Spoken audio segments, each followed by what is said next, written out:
Hello friends, VFX magic channel में आप लोग का फिर से स्वागत है। आज हम लोग देखेंगे न्यूक का बेसिक इंटरफेस और यूजेस।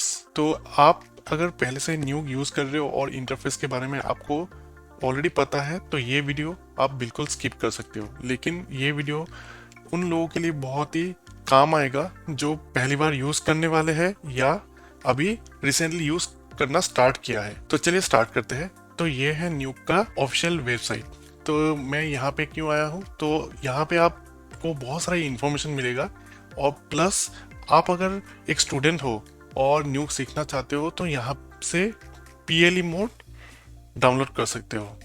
तो ये भी मैं दिखा देता हूँ कहाँ पे मिलेगा आपको।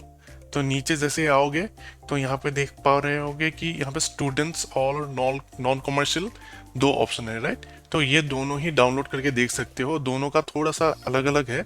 और यहाँ पे जैसे कि फाइंड आउट मोर में क्लिक करोगे तो यहाँ पे इसके बारे में डिटेल इंफॉर्मेशन आपको मिल जाएगा। यहाँ पे कुछ नोड वगैरह डिजेबल है या कुछ रिजोल्यूशन साइज थोड़ा सा लिमिट है, तो वो आपको बस ध्यान देना है। बाकी हम लोग को सीखने के लिए ये बहुत ही दोनों ही जो ऑप्शन है बहुत ही अच्छा है। तो आपका आप अगर न्यूक पहली बार यूज करने वाले हो तो आपको मन में एक सवाल आएगा कि न्यूक किसके लिए काम, किस चीज के लिए यूज होता है, राइट। तो न्यूक के बारे में पहले बता देता हूँ कि न्यूक जो सॉफ्टवेयर है वो एक कॉम्पोजिटिंग सॉफ्टवेयर है, वो एडिटिंग सॉफ्टवेयर नहीं है। एडिटिंग सॉफ्टवेयर में क्या कर सकते हैं हम लोग, कोई भी वीडियो को एडिट कर सकते हैं, राइट। तो ये जो है एडिटिंग के लिए यूज नहीं होता, ये कॉम्पोजिटिंग के लिए यूज होता है। और कॉम्पोजिटिंग मतलब क्या है, कोई भी अलग अलग लेयर्स है या थ्री डी ऑब्जेक्ट है, थ्री डी लेयर्स है, उसको हम लोग ये कॉम्प करेंगे, मतलब अलग अलग लेयर को हम लोग उसको प्रोसेस करके एक लेयर बनाएंगे या उसको हम लोग थोड़ा सा एडिट करेंगे, तो उसी को ऑलमोस्ट कंपोजिटिंग बोलते हैं। तो ये जो सॉफ्टवेयर है न्यूक, ये कंपोजिटिंग सॉफ्टवेयर है। और सेकंड बात है, ये न्यूक इतना पॉपुलरली यूज क्यों हो रहा है, तो इसके बारे में हम लोग थोड़ा सा जान लेते हैं। तो न्यूक को आया हुआ मार्केट में कई साल हो गया, लेकिन पहले इनिशियल स्टेज में ये इतना पॉपुलर नहीं था। अभी जितने भी बड़े स्टूडियोज है सभी ये न्यूक सॉफ्टवेयर यूज करने लगा है आजकल। मेन जितने भी बड़े स्टूडियोज है सभी का मेन पाइपलाइन में न्यूक ही आपको मिलेगा एज ए कंपोजिटिंग सॉफ्टवेयर। तो उसका मेन क्या रीजन है, पहली तो बात है कि जो यहाँ पे 3D लेयर्स है या ऑब्जेक्ट्स है उसको हम लोग को इंपोर्ट और इंटीग्रेशन के लिए बहुत ही इजी होता है। न्यूक में बहुत सारे लेयरिंग को अगर आपको यूज करना है, बहुत सारे लेयर है आपके पास, अलग अलग पासेस है, लाइटिंग पासेस, शेडो पासेस, तो उसको यूज करना बहुत ही इजी है। तो इसीलिए भी न्यूक आजकल बहुत ज़्यादा पॉपुलर हो चुका है। सेकेंड बात है कि हर एक स्टूडियो में आप जाओगे, हर एक स्टूडियो ने अपने हिसाब से न्यूक को थोड़ा थोड़ा चेंज करके रखा है। तो उसमें हम लोग अपने मन से भी न्यूक को थोड़ा सा चेंज करके यूज कर सकते हैं। डेफिनेटली आप और हम इजीली उसको चेंज नहीं कर सकते, उसके लिए थोड़ा सा स्क्रिप्टिंग वगैरह जानना ज़रूरी है।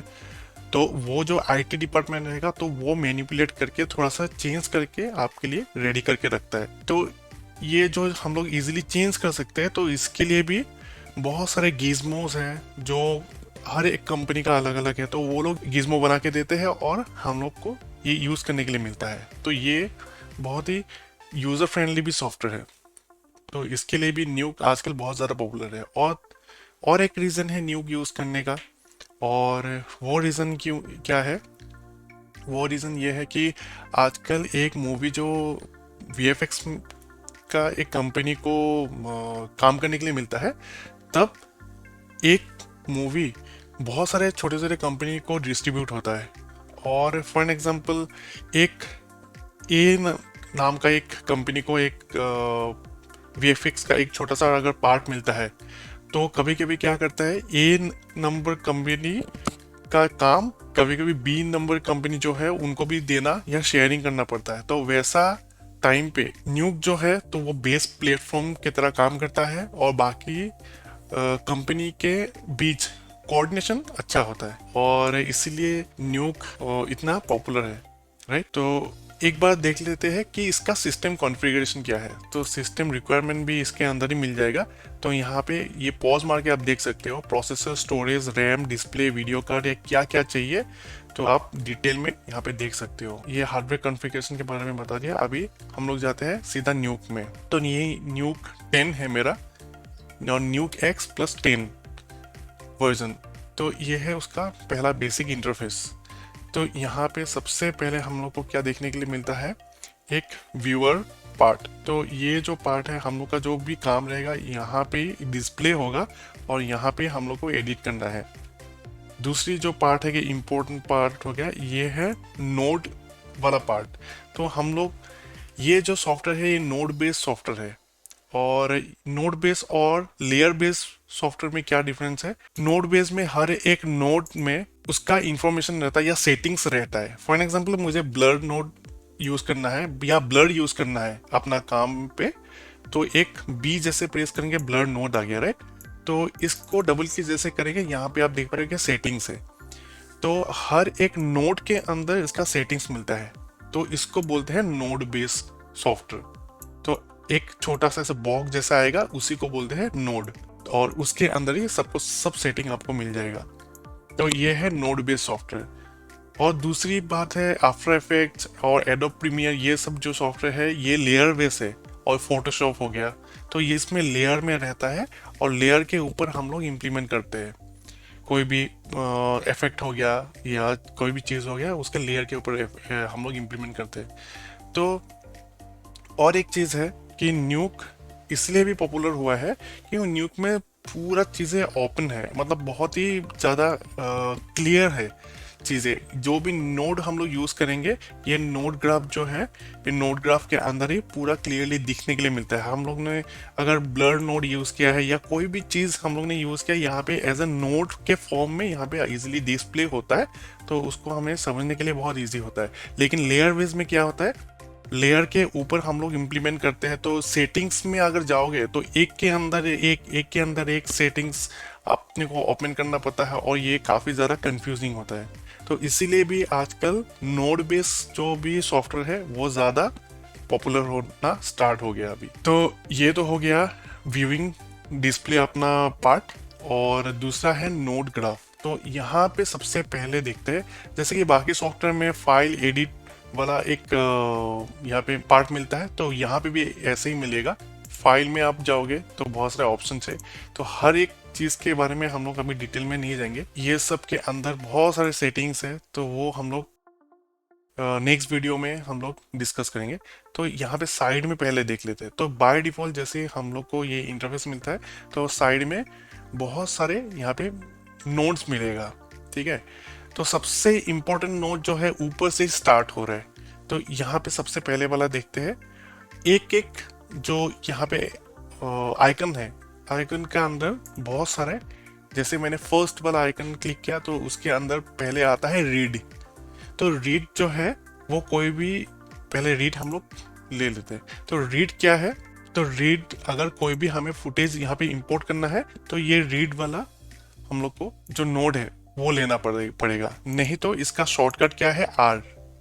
जैसे हम लोग यहाँ पे जाके आर प्रेस करेंगे, यहाँ पे जाके आर प्रेस करेंगे तो रीड जो हो जाएगा, रीड वाला ऑप्शन अपने को मिल जाता है। लेकिन और एक चीज़ आपको ध्यान देना है, इस पोर्शन में आर प्रेस करने का मीनिंग अलग है, और ये जो व्यू वाला पार्ट है इसमें आर प्रेस करने का मीनिंग अलग है। यहाँ पे अगर हम लोग आर प्रेस करेंगे तो ये रेड चैनल दिखाएगा, यहाँ पे आप देखो रेड चैनल है। तो दोनों में थोड़ा सा ध्यान देके हमें क्लिक करना है या प्रेस करना है कोई भी जो शॉर्टकट्स है, राइट। तो यहाँ पे हम लोग जाएंगे तो सबसे पहले रीड, कोई भी चीज़ हम लोग रीड करना है तो यहाँ से रीड कर सकते हैं। उसके बाद राइट, जो फाइनल आउटपुट है हम लोग यहाँ से W उसका शॉर्टकट है, राइट कर सकते हैं। उसके बाद बहुत सारे यहाँ पे ऑप्शन आता है। उसके बाद हम लोग अभी एक चीज़ कुछ भी एक ले लेते हैं, यहाँ पे कलर बार्स आते हैं। तो ये एक कलर बार है, तो यहाँ पे बहुत सारे कलर्स है, राइट। तो अभी के लिए ये कलर बार ले लेते हैं। तो जैसे मैंने कलर बार लिया, तो यहाँ पे डिफ़ॉल्ट जो सेटिंग्स है इसका, तो ये आ रहा है 20481556। तो ये जो फॉर्मेट है इसको बोलते हैं फॉर्मेट, और यहाँ पे है 2K Super 35।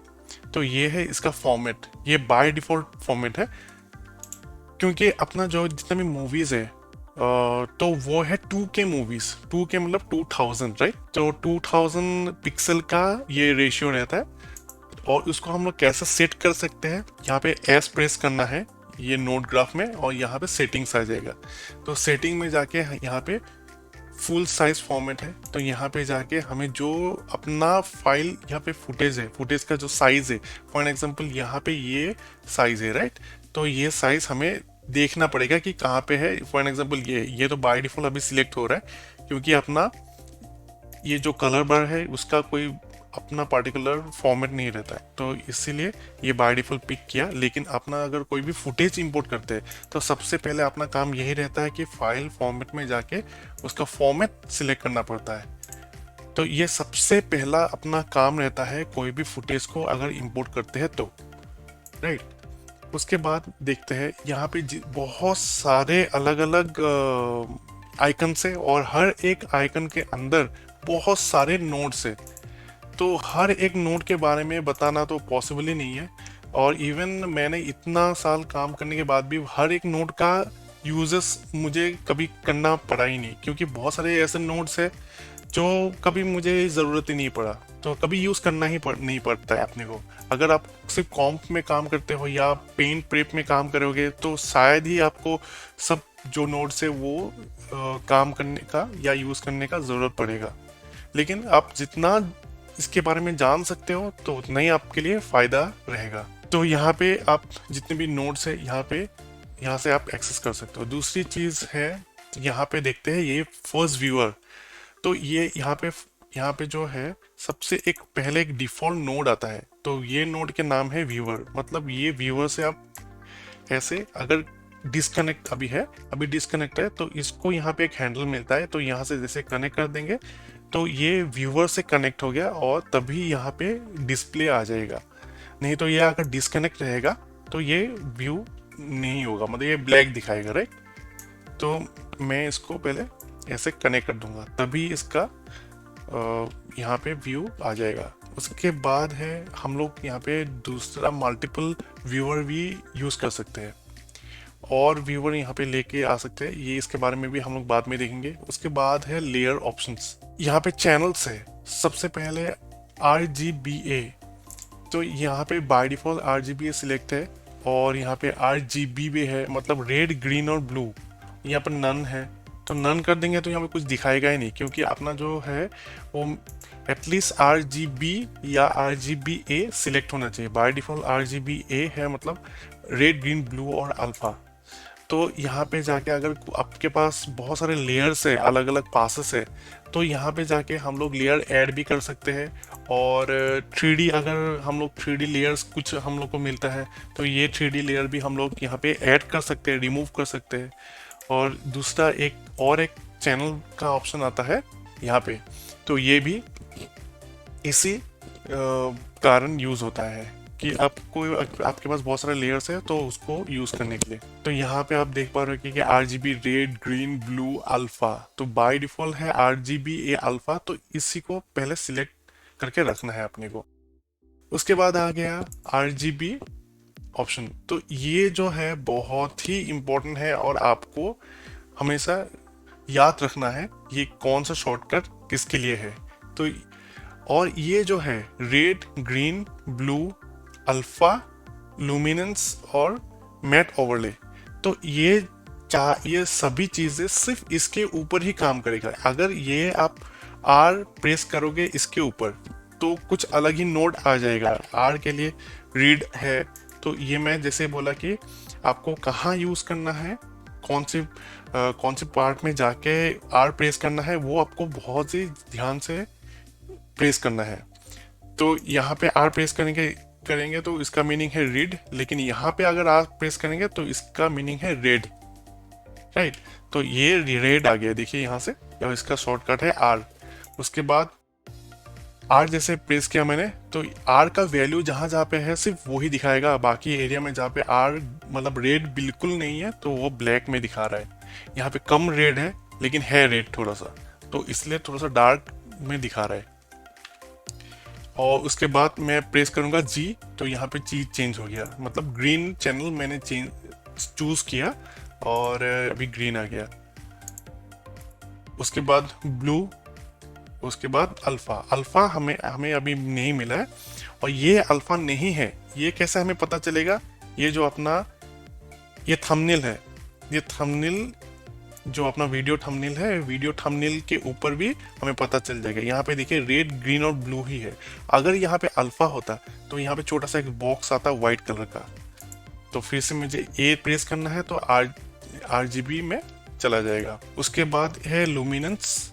ठीक है, लुमिनेंस देखिए देखिए ये ब्राइट वैल्यू है, डार्क वैल्यू है, तो लुमिनेंस कैसे है ऐसे पता चल जाएगा हमें कहाँ पे कितना लुमिनेंस है, वैल्यूज। उसके बाद मैट ओवरले, तो मैट ओवरले अभी मतलब कुछ है नहीं, तो इसलिए भी मैट ओवरले अभी यूज करने का मीनिंग नहीं बनता। तो बाय डिफॉल्ट RGB है, तो RGB रख देंगे। उसके बाद है sRGB, ये है LUT, मतलब लुकअप टेबल। तो आपका क्या होता है ये लुकअप टेबल? एग्जैक्टली क्या होता है लुकअप टेबल? एक किस्म का कलर टिंट होता है। तो ये किसके लिए होता है? हर एक शो या हर एक मूवी का LUT अलग रहता है। तो जैसे आप कोई भी एक प्रोजेक्ट में काम करोगे एक स्टूडियो में, तो यहाँ से LUT अपने आप सिलेक्ट हो जाता है, या अपने को यहाँ पे जाके जो शो LUT है वो सिलेक्ट करना पड़ता है, तभी जाके उसका प्रॉपर कलर दिखाई देगा। वो कलर इन द सेंस, कोई कोई बहुत ही डार्क मूवी रहता है तो उसका कलर टिंट या LUT अलग रहता है, और कोई कोई बहुत ब्राइट LUT भी हमें मिल सकता है, तो वो ब्राइट LUT भी हमें यूज करना पड़ सकता है। तो यहाँ से जाके हम लोग LUT चेंज कर सकते हैं। उसके बाद आ गया यहाँ पे एक ऑप्शन आता है, तो ये क्या है? तो अगर हम लोग के पास दो फुटेज है, मैं और एक फुटेज यहाँ पे इंपोर्ट कर लेता हूँ। तो पहले रीड कर लेते हैं एक फुटेज।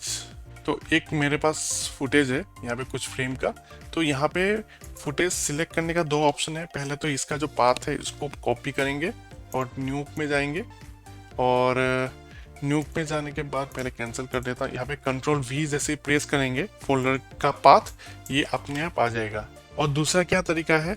दूसरा तरीका है R प्रेस करेंगे और उसमें फाइल जो पाथ है वो सिलेक्ट करके डालना है। तो ये देखिए ये मेरा आ गया, तो उसको हम लोग सिलेक्ट करेंगे। मेक श्योर यहाँ पे सीक्वेंस सिलेक्ट है, राइट? तो सीक्वेंस सिलेक्ट होना चाहिए, नहीं तो क्या हो जाएगा एक एक फ्रेम दिखाएगा।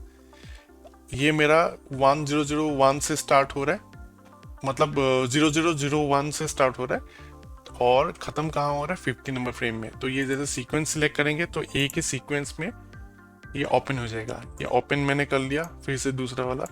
तो ये भी एक दूसरा तरीका है ओपन करने का। तो इसका देखते हैं, इसका जो रिजोल्यूशन है अभी 19201080, राइट?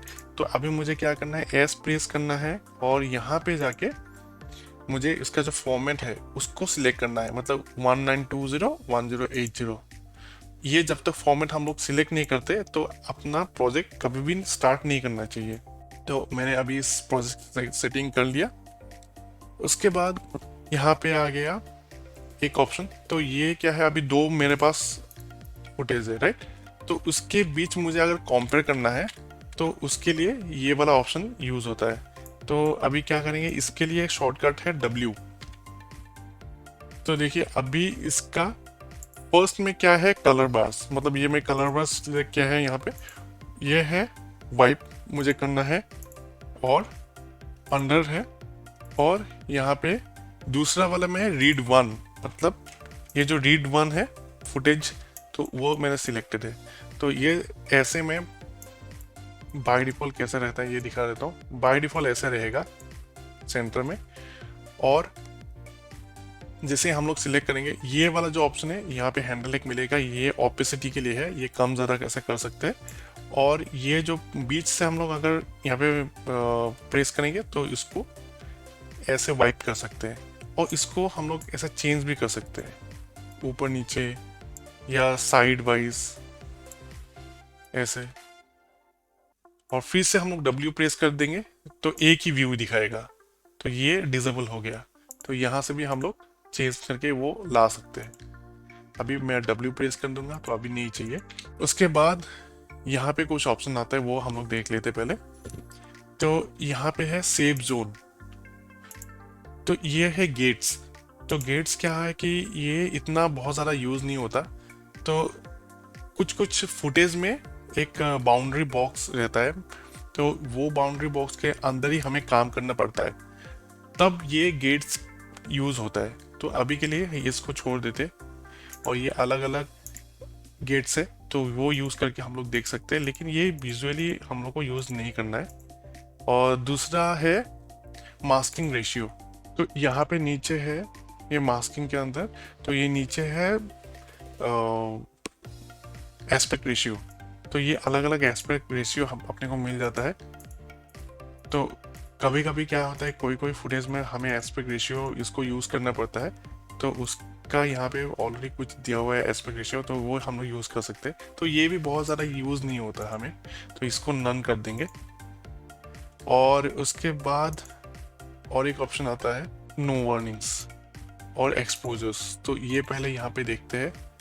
तो ये बाय डिफ़ॉल्ट है नो वार्निंग्स आता है, और ये अगर एक्सपोजर वैल्यू देखना है तो एक्सपोजर यहाँ पे देख सकते हैं हम लोग। तो इसको अभी नो वार्निंग कर देंगे बाय डिफ़ॉल्ट। और उसके बाद आ गया एक ऑप्शन, ये बहुत ही ज़्यादा इम्पोर्टेंट है। अभी कभी क्या होता है, फॉर एग्जांपल ये मेरा फुटेज है, इसको मैं फर्स्ट फ्रेम में जाऊंगा यहाँ पे, और फर्स्ट फ्रेम में इसको अगर मुझे प्ले करना है तो यहाँ पे प्ले बटन है। तो जैसे मैं ऐसे करूँगा तो ये प्ले होना स्टार्ट होगा। तो पहले ही आप देख पा रहे हैं कि यहाँ पे एक लाइन आ रहा है, रेड ग्रीन यहाँ तक हो रहा है, तो ये बफर होना स्टार्ट करता है। तो कभी कभी क्या होता है, बहुत बड़ा अगर फुटेज है, ये 2K या 4K फुटेज है, तो ये बफर होने के लिए बहुत टाइम लगता है। तो इसको मैं प्रॉक्सी मोड में यूज कर सकता हूँ, मतलब ये जो मेरा रिजोल्यूशन है उसका थिक हाफ कर देगा ये देखिए, जैसे मैंने इसको सिलेक्ट कर दिया तो इसका ठीक हाफ हो गया, मतलब रिजोल्यूशन थोड़ा सा डाउन कर देगा। यहाँ पे देखिए, जैसे मैंने प्रॉक्सी मोड यूज किया, थोड़ा सा रिजोल्यूशन कम कर देगा, एग्जैक्टली हाफ कर देगा, लेकिन यह यहाँ पे प्ले पहले से बहुत ज़्यादा फास्ट हो जाएगा। और कुछ चीज़ें हम लोग ये प्रॉक्सी मोड में यूज़ करने के लिए नहीं कर सकते। फॉर एग्जांपल ग्रेन हम लोग प्रॉक्सी मोड में यूज़ नहीं कर सकते, या सही से आपको नहीं दिखाएगा आउटपुट। और ग्रिड वॉप हो गया, तो वो सब हम लोग कुछ नोड से जो प्रॉक्सी मोड में यूज़ नहीं कर सकते। तो इसीलिए कभी कभी ये प्रॉक्सी मोड ऑफ करके ही हमें काम करना भी पड़ता है।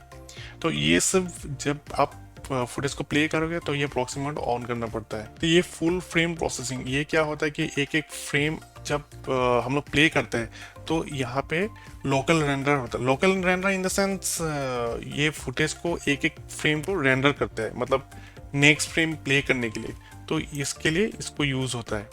तो ये भी इतना कुछ खास नहीं है।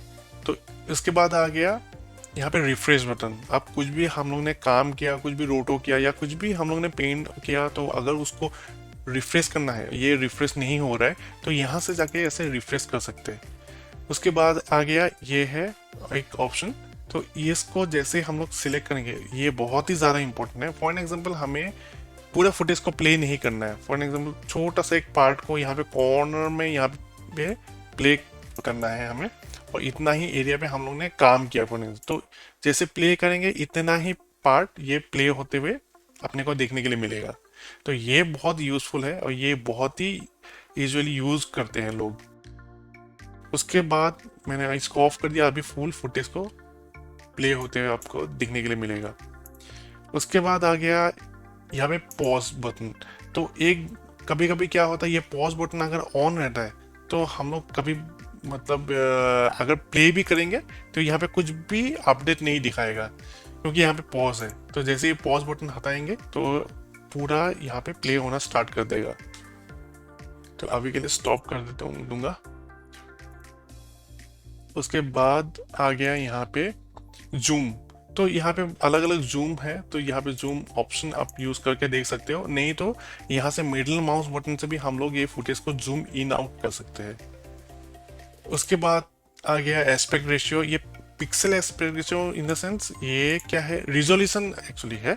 तो ये अपना जो फुटेज है, फॉर एग्जांपल ये हाई रिजोल्यूशन है, अभी ये कम रिजोल्यूशन में हमें अगर कुछ देखना है तो इसको जैसे करेंगे कम करेंगे। फॉर एग्जांपल ये 1:1 है पिक्सल, ये जैसे नीचे जाएंगे और ये रिजोल्यूशन इसका कम करते जाएगा, और लेकिन इसका प्ले टाइम भी बहुत ज़्यादा फास्ट हो जाएगा।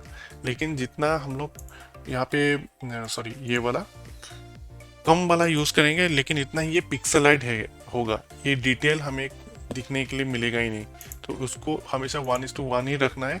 अगर आपको थोड़ा सा फास्ट करना है प्लेबैक तो थोड़ा सा यहाँ पे कम करके देख सकते हैं। देखिए अभी थोड़ा सा ब्लर लग रहा है, राइट? तो लेकिन ये प्ले बहुत इजीली हो जाएगा। तो इसको अभी 1:1 रख देंगे और अभी देखिए कितना शार्प है ये, राइट? उसके बाद आ गया यहाँ पे मोड्स।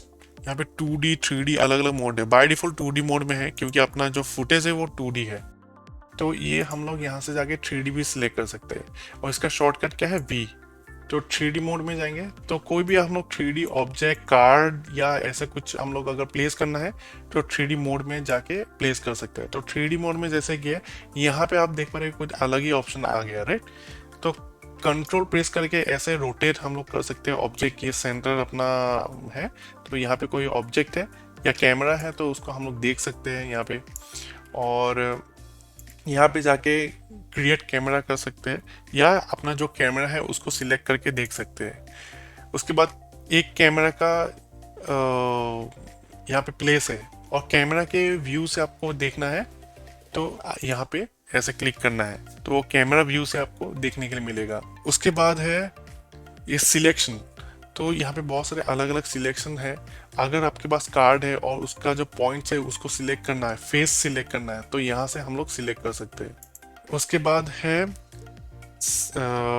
फेसेस। तो 3D मोड में कुछ फेसेस आएगा, जैसे कि आपने कोई 3D ऑब्जेक्ट हम लोगों ने सिलेक्ट किया तो उसका front look, back look, top down, ये सब अलग अलग फेसेस आपको मिल जाएगा और यहाँ से आप फेसेस ये सिलेक्ट करके देख सकते हो।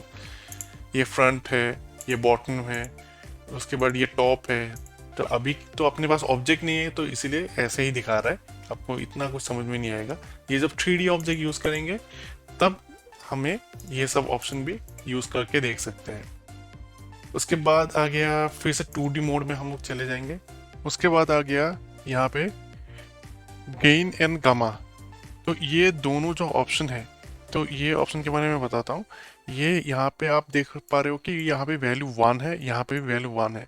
तो ये जैसे हम लोग बढ़ाएंगे गेन तो ये जो अपना फुटेज है ये ब्राइट होना चालू करेगा और हमें ये जो गामा है गामा भी बढ़ा के या कम करके देख सकते हैं। अगर कुछ भी हम लोग को ग्रेन चेक करना है या कहीं कोई बहुत ज़्यादा डार्क फुटेज है तो ये गेन और गामा को चेंज करके हम लोग देख सकते हैं। लेकिन आपको ध्यान देना है ये दोनों जो ऑप्शन है सिर्फ व्यूइंग के लिए है। ये अगर हम लोग फुल ऐसे बढ़ा भी देते हैं, बहुत ज़्यादा ब्राइट हो गया फॉर एग्जाम्पल अभी, ये अगर हम लोग फाइनल रेंडर करते हैं तो रेंडरिंग में आपको नॉर्मल ऐसे कलर ही दिखाई देगा। जो ये कलर आपको दिख रहा है तो यही आउटपुट आपको देखने के लिए मिलेगा। मतलब इसका मतलब क्या है, ये भले ही आप कितना भी बढ़ा दो तो ये सिर्फ अभी व्यूइंग के लिए ही है। और इसको डिफ़ॉल्ट कैसे करना, डिफ़ॉल्ट वैल्यू में कैसे जाना है, इस यहाँ पे रेड दिखा रहा है, राइट? तो इसको जैसे क्लिक करेंगे तो ये डिफ़ॉल्ट वैल्यू में आ जाएगा। इसके बाद आ गया यहाँ पे प्रॉपर्टीज। ये प्रॉपर्टीज जो है बहुत ही इंपॉर्टेंट है। जितने भी अपना यहाँ पे नोड यूज करेंगे, ये भी एक हम लोग का नोड ही बोल सकते हैं। ये पहला हम लोग का इनपुट है और इनपुट का जो इंफॉर्मेशन है, मतलब इनपुट का जो वैल्यूज वगैरह है, तो ये उसका इंफॉर्मेशन हमें यहाँ पे देखने के लिए मिलता है प्रॉपर्टीज के अंदर।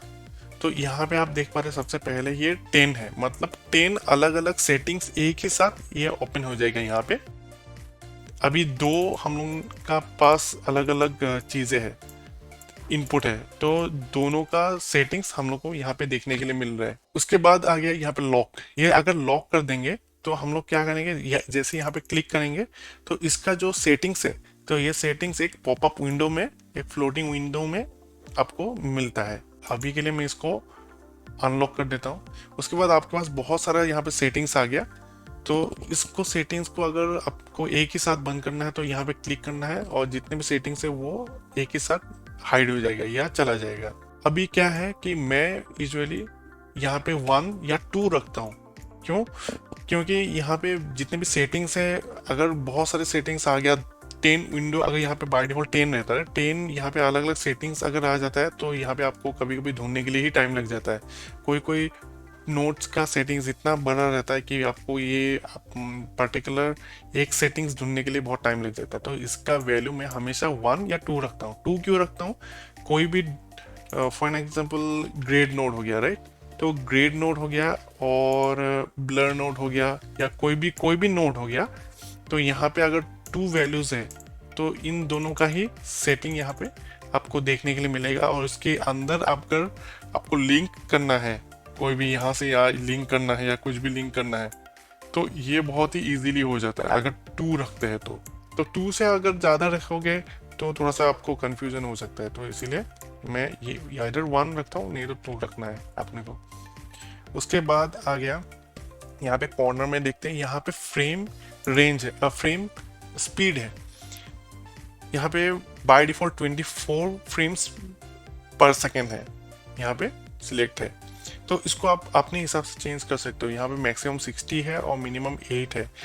इवन हमें फॉर एग्जांपल ये फुटेज को ही प्ले करना है, आप भले ही 24 में काम कर रहे हो लेकिन आपको थोड़ा सा धीरे से इसको प्ले करना है, तो उसका फ्रेम रेट अगर चेंज कर दोगे, मतलब FPS चेंज कर दोगे, तो ये प्ले भी धीरे धीरे होगा। देखिए अभी बाय डिफॉल्ट ये प्ले ही धीरे धीरे हो रहा है। तो आप अगर कुछ फास्ट मोशन में आपको अगर समझ में नहीं आ रहा है तो ये फ्रेम रेट चेंज करके हम लोग देख सकते हैं कि उसका स्पीड कितना हो रहा है, या हम लोग ने जो काम किया है वो दिखने के लिए अभी कैसा लग रहा है। तो इसको स्टॉप करेंगे और फ्रेम रेट को अभी डिफॉल्ट 24 रख देंगे। उसके बाद ये है ग्लोबल और इनपुट। तो ग्लोबल क्या है? तो हम लोग अगर प्रोजेक्ट सेटिंग में यहाँ पे कोई भी एक फ्रेम रेंज देते हैं, तो अभी के लिए ये फ्रेम रेंज है 1 to 50, राइट। तो यहाँ पे ग्लोबल, इनपुट ये सब चेंज करके देख सकते हैं। तो ये फ्रेम रेंज डिस्प्ले के लिए ही है यहाँ पे। उसके बाद आ गया, ये काफी इंपॉर्टेंट है, तो आपका जो फुटेज है उसको कैसे आपको यूज करना है वो यहाँ पे सिलेक्ट कर सकते हो। ये है रिपीट। तो रिपीट में अभी बाय डिफॉल्ट है, तो ये जैसे करेंगे हर बार यहाँ से रिपीट होके यहाँ पे स्टार्ट होगा, यहाँ पे एंड होगा। तो ये कभी कभी, और दूसरा हम लोग ऑप्शन भी सिलेक्ट कर सकते हैं जैसे कि बाउंस हो गया, तो बाउंस क्या होगा, ये बाउंस हो जाएगा ऐसे। उसके बाद अगर स्टॉप, तो जैसे ही स्टॉप करेंगे तो फ्रेम जैसे खत्म होगा ये स्टॉप हो जाएगा। उसके बाद आता है कंटिन्यू। कंटिन्यू में क्या है कि भले आपका फ्रेम 50 है और कंटिन्यू में हम लोग रख दिया, तो ये कंटिन्यू में प्ले ही होता रहेगा इन्फिनिट नंबर के लिए। तो ये भी मुझे सही नहीं लगता। यूजुअली हमें रिपीट और बाउंस यही हम लोग यूज करते हैं। उसके बाद बाकी जितने भी सॉफ्टवेयर है उसमें भी आपको गो टू स्टार्ट बटन और गो टू लास्ट बटन आपको मिल जाएगा। मतलब ये फर्स्ट फ्रेम में जाने के लिए है, लास्ट फ्रेम में जाने के लिए है।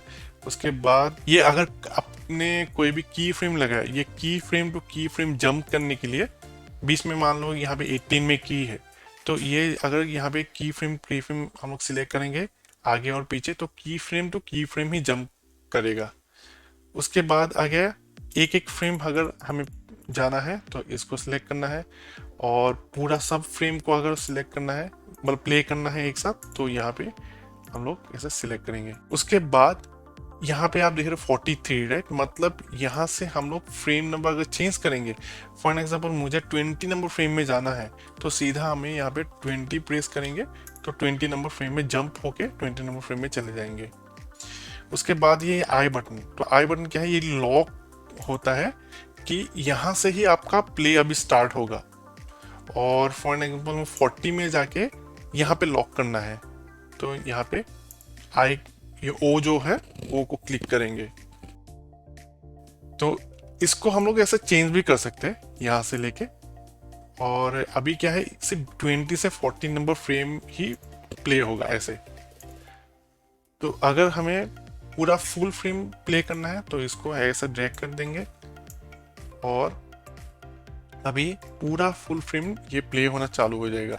ये हो गया। उसके बाद तो ये जो चीज़ है, ये दोनों जो रेड कलर का ये है मार्कर है, तो ये मार्कर यहाँ से भी हम लोग हाइड एंड ऑन कर सकते हैं। कभी कभी ये अगर अनहाइड हो गया तो ये इसको सिलेक्ट करना पड़ेगा, तो तभी ये ऑन हो जाएगा। उसके बाद आ गया ये नोड ग्राफ। नोड ग्राफ क्या है, ये अपना जो एरिया है इसको नोड ग्राफ एरिया बोलते हैं। तो इसके अंदर ही कुछ भी नोड अगर ऐड करते हैं, for example CC node, colour correction node, तो ये भी इसके अंदर ही दिखाई देगा। उसके बाद क्या है, कार्वेटर। कार्वेटर कुछ नहीं है, कोई भी अपने पास एनिमेशन है, फॉर एग्जांपल एक ट्रैकर यूज किया, उसका जो कर्व रिप्रेजेंटेशन है तो इसके अंदर हमें मिल जाता है, और उसको हम लोग एडिट भी कर सकते हैं। एडिट कर सकते हैं, फिल्टर यूज कर सकते हैं, अलग अलग बहुत कुछ काम यहाँ पे कर सकते हैं। इसके बारे में भी मैंने आगे पहले ही कुछ वीडियोस में डिस्कस कर चुका हूँ, तो वो वीडियो आप देख सकते हो। फॉर एग्जांपल ट्रैकर के वीडियो में मैंने एक्सप्लेन किया है कैसे इसको यूज करना है। उसके बाद डोप शीट आ गया। तो डोप शीट है एक किस्म का लेयर बेस्ड रिप्रेजेंटेशन। तो लेयर में यहाँ पे आपको दिखाएगा, अगर फॉर एग्जांपल हम लोगों ने की एक ट्रैकर यूज किया, उसका जो की फ्रेम्स रहेगा तो एक लेयर के तरह यहाँ पे अपने को शो करता है, और उसको भी थोड़ा हम लोग ऐसा सिलेक्ट करके बीच का की अगर हमें डिलीट करना है तो यहाँ पे जाके एक लेयर की तरह दिखाएगा, और वहाँ से सिलेक्ट करके हम लोग उसको डिलीट कर सकते हैं या एडिट कर सकते हैं थोड़ा बहुत। तो ये डोप शीट कर्वेटर ये भी काफ़ी काम का है। तो दोस्तों ये था न्यूक का बेसिक इंटरफेस। तो इसका मैं नेक्स्ट वीडियो में और भी डिटेल में कुछ एक्सप्लेन करने वाला हूँ, तो वो वीडियो भी आप ज़रूर देखना। तो आज का वीडियो में इतना ही था, और आज के वीडियो से रिलेटेड आपको कुछ भी डाउट रहेगा तो कमेंट सेक्शन में डालिए, तो मैं आपको ज़रूर हेल्प करने के लिए ट्राई करूँगा। और आज का वीडियो अगर आपको अच्छा लगा तो लाइक करना मत भूलिएगा, और आप अगर मेरे चैनल में पहली बार आए हो तो प्लीज़ सब्सक्राइब करना मत भूलिएगा। तो फिर मिलते हैं नेक्स्ट वीडियो में। Thanks for watching.